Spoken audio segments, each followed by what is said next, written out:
Hi friends, இன்னைக்கு நம்ம என்ன டாபிக் பற்றி பார்க்க போகிறோம்னு பார்த்தீங்கன்னா ஸ்டீம் ப்ளோயிங். ஒரு பிளான்ல வந்து பார்த்தீங்கன்னா ப்ரீ கமிஷனிங் பண்ணும்போது பார்த்தீங்கன்னா ஸ்டீம் ப்ளோயிங்கிற ஆக்டிவிட்டிஸ் வந்து பண்ணுவோம்.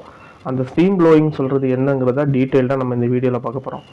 வீடியோக்குள்ளே போகிறதுக்கு முன்னாடி நான் உங்ககிட்ட கொஞ்சம் விஷயங்களை வந்து ஷேர் பண்ண வேண்டிய இருக்குங்க.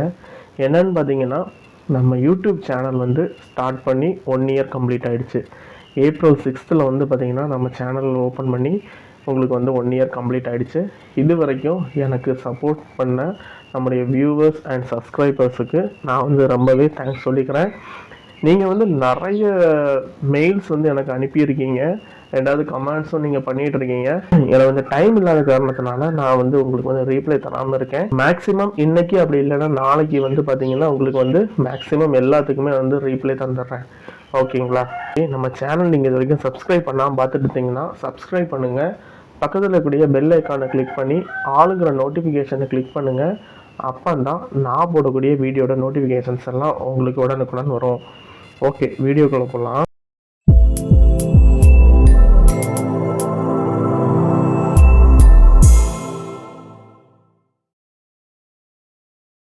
Steam blowing.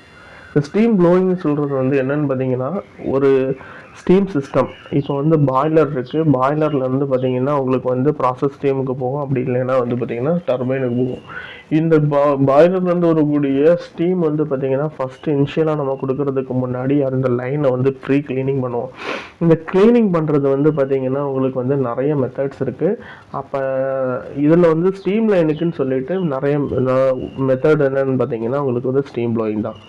இந்த ஸ்டீம் ப்ளோயிங்னால நம்ம வந்து பண்ணும்போது என்னெல்லாம் நடக்கும்னு பார்த்தீங்கன்னா, அந்த லைனில் இருக்கக்கூடிய தேவையில்லாத வெல்டிங் ஸ்லாகு, அப்புறம் வந்து லூஸ் மெட்டீரியல்ஸு, அதுக்கப்புறம் அயன் பீசஸ்ஸு, ரஸ்ட்டு, இதெல்லாம் பார்த்தீங்கன்னா வேஸ்ட் மெட்டீரியல்ஸ் வந்து அந்த பைப் லைனில் இருந்துச்சுன்னா நம்ம எரெக்ஷன் பண்ணியிருப்போம்ல, அந்த டைமில் இருக்கக்கூடியதெல்லாம் வெளியே வந்துடும். ஓகேங்களா? ரெண்டாவது வந்து பார்த்தீங்கன்னா, இந்த எரெக்ஷன் பண்ணக்கூடியது இல்லாமல் மேனுஃபேக்சரர்ஸ் வந்து பார்த்தீங்கன்னா பைப்பை வந்து மேனுஃபேக்சரிங் பண்ணி முடிச்சதுக்கப்புறம் வந்து பார்த்தீங்கன்னா அது வந்து பார்த்தீங்கன்னா ரஸ்ட் ஆகாமல் இருக்கிறதுக்கு சில கோட்டிங்ஸ் வந்து கொடுத்துருப்பாங்க. அதெல்லாம் ரிமூவ் பண்ணுறதுக்கும் உங்களுக்கு வந்து பார்த்தீங்கன்னா இந்த இனிஷியல் க்ளீனிங் வந்து யூஸ் ஆகும். ஓகேங்களா? இதில் வந்து பார்த்தீங்கன்னா உங்களுக்கு வந்து ஸ்டீம் ப்ளோயிங்கில் என்னென்ன ஃபேக்டர்ஸ்லாம் ஃபாலோ பண்ணுவாங்கன்னு பார்த்தீங்கன்னா, thermal shock, removal force of steam, அப்புறம் வந்து பார்த்தீங்கன்னா க்ளீனிங் ஃபோர்ஸ் ஆஃப் ஸ்டீம். இந்த மூணையும் தான் உங்களுக்கு வந்து பார்த்தீங்கன்னா பேஸ் பண்ணி உங்களுக்கு வந்து ஸ்டீம் ப்ளோயிங் வந்து பண்ணுவாங்க. ரிமூவல் ஃபோர்ஸ் ஆஃப் ஸ்டீம்னு சொல்லிட்டு ஒன்று இருக்குது.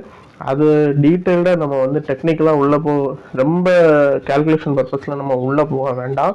நான் இப்போ வந்து உங்களுக்கு வந்து ஸ்டீம் ப்ளோயிங்னா என்ன, அது பண்ணுறதுக்கு முன்னாடி நம்ம என்னென்ன பண்ணணுங்கிறத நான் இப்போ சொல்லி தந்துடுறேன். இப்போ ஸ்டீம் ப்ளோயிங் வந்து ஃபீல்டில் வந்து பண்ண போகிறீங்கன்னா உங்களுக்கு வந்து எந்த ப்ரெஷரில், எவ்வளோ டெம்பரேச்சரில், எவ்வளோ டைமில் கொடுக்கணும்னு சொல்லிட்டு உங்களுக்கு வந்து இன்ஸ்ட்ரக்ஷன்ஸ் இருக்கும். அது வந்து பார்த்தீங்கன்னா உங்களுக்கு QC டிபார்ட்மெண்ட்லும் தருவாங்க, இல்லைனா ஆப்ரேஷன் டிபார்ட்மெண்ட்லும் தருவாங்க. நீங்கள் அதை வந்து ஃபாலோ பண்ணால் போதும். ஓகேங்களா? அப்போ நம்ம பண்ணுறதுக்கு முன்னாடி நம்ம மெக்கானிக்கல் டீமில் இருக்கிறோன்னா நம்ம வந்து என்னென்ன பார்க்கணும்னு பார்த்தீங்கன்னா, அந்த பைப் லைன், அதாவது எந்தெந்த சர்வீஸில் பண்ண போகிறோமோ அந்த சர்வீஸ் லைன் வந்து பார்த்திங்கன்னா உங்களுக்கு வந்து கெமிக்கல் க்ளீனிங் வந்து முடிஞ்சிருக்கணும். ரெண்டாவது வந்து பார்த்திங்கன்னா உங்களுக்கு வந்து அந்த super heater or secondary D super heater வந்து லைன் வந்து பார்த்திங்கன்னா எமர்ஜென்சி லைன்ஸ் வந்து ஓப்பன் பண்ணுற அளவுக்கு கண்டிஷனில் ரெடியாக இருக்கணும். அப்புறம் வந்து பார்த்தீங்கன்னா உங்களுக்கு வந்து பைப் லைனில் இருக்கக்கூடிய இன்ஸ்ட்ருமெண்டேஷன்ஸ் எல்லாத்தையுமே நீங்கள் வந்து ரிமூவ் பண்ணியிருக்கணும். அதுக்கப்புறம் நம்ம பைப் லைன் இருக்குது பார்த்தீங்களா, பைப் லைனில் வந்து பார்த்தீங்கன்னா நம்ம வந்து பைப் சப்போர்ட் வச்சுருப்போம். அந்த பைப் சப்போர்ட் நிறைய சப்போர்ட் இருக்குது. இதில் வந்து பார்த்தீங்கன்னா ஸ்ப்ரிங் சப்போர்ட் வரும். இந்த ஸ்ப்ரிங் சப்போர்ட் வந்து லாக்கில் இருந்ததுன்னா அந்த லாக்கை ரிலீஸ் பண்ணி விட்டுட்டு அதை வந்து கோல்டு செட்டிங்ஸில் வந்து நம்ம வைக்கணும். ஓகேங்களா? இவ்வளோ பண்ணி முடிச்சதுக்கப்புறம் வந்து பார்த்திங்கன்னா இந்த பைப் லைனில் வந்து பார்த்திங்கன்னா டெம்பரவரி கனெக்ஷன்ஸ் கொடுப்போம். இந்த டெம்பரவரி கனெக்ஷன்ஸ் கொடுத்து சைலன்சரில் வந்து ஃபிக்ஸ் பண்ணியிருப்போம். இந்த சைலன்சரில் வந்து பக்காவாக ஃபிக்ஸ் பண்ணியிருக்கோமா, ரெண்டாவது இந்த சைலன்சருக்கு வந்து கொடுக்கக்கூடிய வாட்டர் வந்து ப்ராப்பராக போகுதா சொல்லிவிட்டு நம்ம வந்து செக் பண்ணணும். ரெண்டாவது இந்த டார்கெட் பிளேட் வந்து ஃபிக்ஸ் பண்ணுவோம். அது வந்து பார்த்திங்கன்னா ஃபஸ்ட்டே இன்ஸ்டால் பண்ண மாட்டோம். அப்போ வந்து டார்கெட் பிளேட் ஃபிக்ஸ் பண்ணுறதுக்கான பேக்கெட் எல்லாம் பக்காவாக ரெடியாக இருக்கா, அதோடைய ஹோல்டர்ஸ் எல்லாம் இருக்கான்னு சொல்லிட்டு ரெடி பண்ணி வச்சுக்கணும். அதுக்கப்புறம் வந்து பார்த்திங்கன்னா உங்களுக்கு அந்த ஹைட்ரோ டெஸ்ட் ரிப்போர்ட் வேணும். உங்களுடைய சிஸ்டத்தில் எந்தெந்த இடத்துலலாம் நீங்கள் வந்து ஸ்டீம் ப்ளோயிங் பண்ணுறீங்களோ அந்த பைப்லைனில் வெல்டிங் முடிஞ்சதுக்கப்புறம் வந்து பார்த்திங்கன்னா ஹைட்ரோ டெஸ்ட் பண்ணியிருக்கணும். அந்த ஹைட்ரோ டெஸ்ட் வந்து விட்னஸ் ஆன சர்டிஃபிகேட்ஸ் வந்து வேணும். ஓகேங்களா? இது எல்லாம் நீங்கள் ரெடி பண்ணி வச்சுட்டு, ரெண்டாவது இந்த பைப்லைனில் இருக்கக்கூடிய வேல்வு என்ஆர்விஸ் இருக்கும். அப்புறம் வந்து பார்த்திங்கன்னா உங்களுக்கு வந்து இன்ஸ்ட்ருமெண்ட்ஸ் இருக்கும், ஆஃபீஸ் இருக்கும். இந்த மாதிரி ஐட்டம்ஸ்லாம் இருந்துச்சுன்னா அதெல்லாத்தையும் ரிமூவ் பண்ணிடணும். ரிமூவ் பண்ணிவிட்டு நீங்கள் வந்து ஸ்டீம் ப்ளோயிங் வந்து ஸ்டார்ட் பண்ணணும். ஓகேங்களா? அதே மாதிரி சேஃப்டி வால்வ் இருக்கும் லைனில், அந்த லைன் சேஃப்டி இருந்தாலும் அதையும் எடுத்துடணும். ஓகேங்களா? இதெல்லாம் ரெடி பண்ண முடிச்சதுக்கப்புறம் வந்து பார்த்திங்கன்னா நீங்கள் வந்து என்ன பண்ணுவீங்கன்னா, இந்த ஸ்டீம் ப்ளோயிங் வந்து ஸ்டார்ட் பண்ணும்போது உங்களுக்கு வந்து டிசிஎஸுக்கும் எந்த இடத்துல இருக்கீங்களோ அதுக்குள்ள கம்யூனிகேஷன் டிவைசஸை வந்து ரெடி பண்ணி வச்சுக்கோங்க. ஓகேங்களா? இது எல்லாம் ரெடி பண்ணதுக்கு அப்புறம் தான் வந்து பார்த்திங்கன்னா நம்ம வந்து ஒரு ஸ்டீம் ப்ளோயிங் வந்து ஸ்டார்ட் பண்ண முடியும். இந்த ஸ்டீம் ப்ளோயிங்கில் வந்து பார்த்திங்கன்னா நிறைய மெத்தட்ஸ் இருக்குது. ஸ்டீம் ப்ளோயிங் வந்து நிறைய மெத்தட்ஸ் இருக்குதுன்னு சொல்லியிருந்தேன்.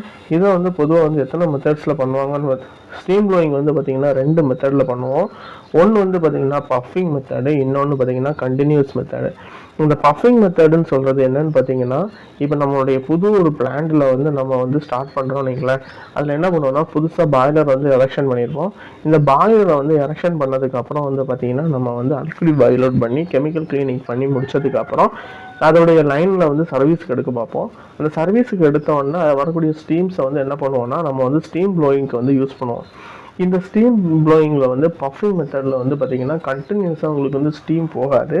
அவங்க வந்து பஃபிங் மெத்தடுக்கு எத்தனை நிமிஷத்தில் கொடுக்கணும்னு சொல்லிட்டு நம்மளுக்கு தருவாங்க. இதை வந்து பார்த்திங்கன்னா first steam blowing, second steam blowing சொல்லிட்டு அவங்க வந்து கேட்டகரி வைஸ் பிரிப்பாங்க. இப்போ நீங்கள் வந்து ஃபஸ்ட்டு ஸ்டீம் ப்ளோயிங் பண்ணுற மாதிரி இருந்தீங்கன்னா, பஃபிங் மெத்தடில் பண்ணுற மாதிரி இருந்தீங்கன்னா, அவங்க என்ன ப்ரெஷர் அண்ட் டெம்பரேச்சரில் வந்து மெயின்டைன் பண்ண சொல்கிறாங்களோ, மெயின்டைன் பண்ணதுக்கு அப்புறம் வந்து பார்த்திங்கன்னா அதோடைய ஸ்டீம் அவுட்லெட் லைனை வந்து ஓப்பன் பண்ணுவோம். இந்த ஸ்டீம் அவுட்லெட் லைனை ஓப்பன் பண்ணும்போது என்ன பண்ணுவோம்னு பார்த்தீங்கன்னா, உங்களுக்கு வந்து பாய்லரில் வந்து ஃபயரிங் வந்து கட் பண்ணிடுவோம்.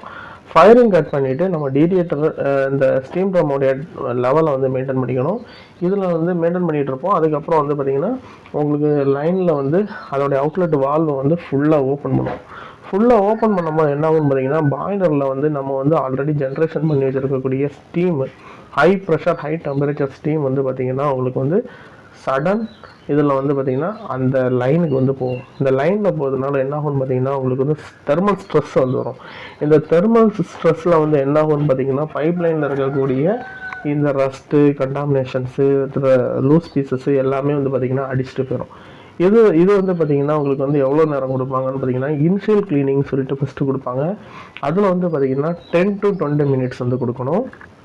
அப்புறம் ஃபைனல் க்ளீனிங்க்கு வந்து பார்த்திங்கன்னா 20 to 30 மினிட்ஸ் வந்து பார்த்திங்கன்னா இந்த பஃபிங் மெத்தடில் வந்து ஸ்டீம் ப்ளோயிங் வந்து கொடுப்போம்.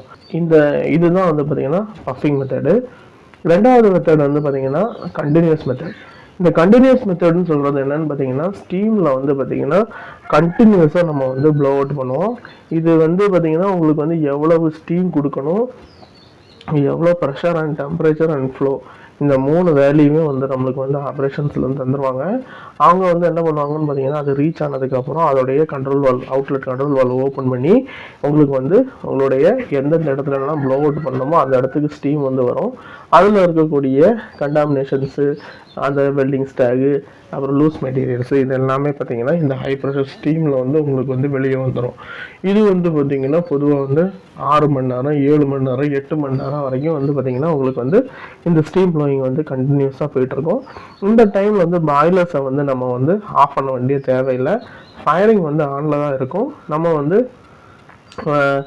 ஸ்டீம் ட்ரம்முடைய லெவலை மெயின்டைன் பண்ணிவிட்டு டிஎம் வாட்டர் மேக்கப் வந்து இருக்க மாதிரி இருக்கும். ஓகேங்களா? இதெல்லாம் தான் பார்த்தீங்கன்னா 2 மெத்தடு.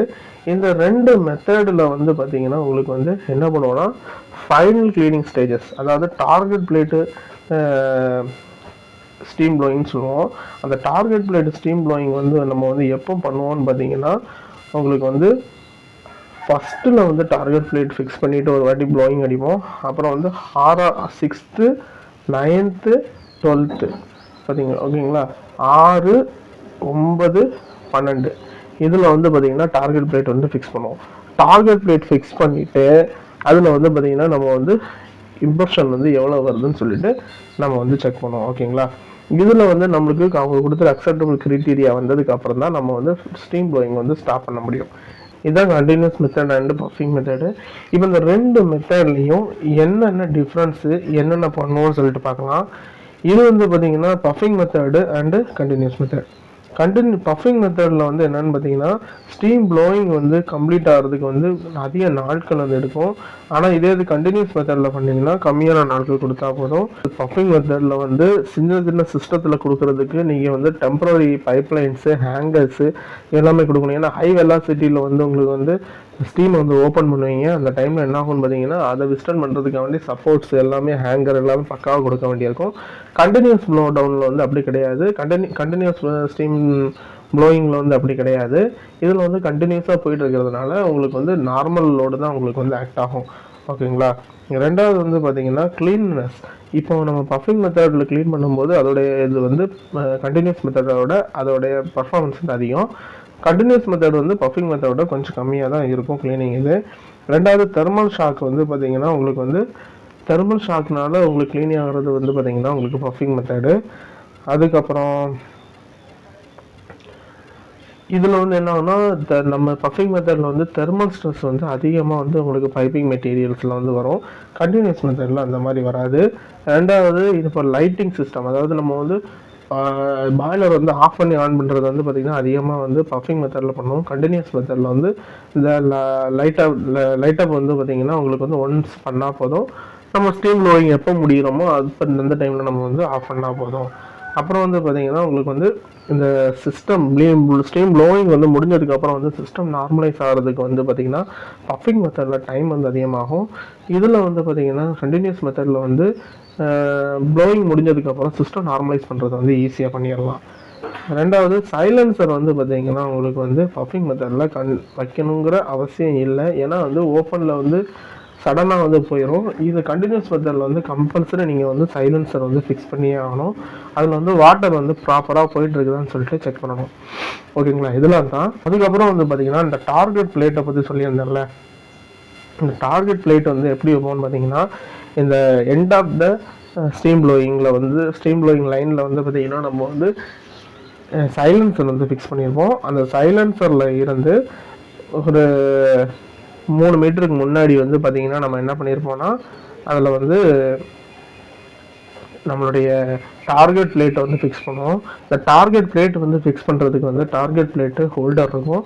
அந்த ஹோல்டரில் வந்து பார்த்திங்கன்னா ஸ்ட்ரிப்பு இதில் வந்து உங்களுக்கு வந்து டார்கெட் பிளேட்ஸ் வரும். நார்மலாக வந்து பார்த்திங்கன்னா எஸ்எஸ்ல இருக்கக்கூடிய பிளேட்டு தான் யூஸ் பண்ணுவாங்க. அந்த எஸ்எஸ் பிளேட்டில் வந்து பார்த்திங்கன்னா எவ்வளவு இம்பர்ஷன் வந்து இருக்குதுன்னு சொல்லி செக் பண்ணுவோம். அந்த இம்பர்ஷனை பேஸ் பண்ணி தான் வந்து பார்த்திங்கன்னா நம்ம வந்து ஸ்டீம் ப்ளோயிங் வந்து எவ்வளோ எஃபெக்டிவாக இருக்குன்னு சொல்லி பார்ப்போம்.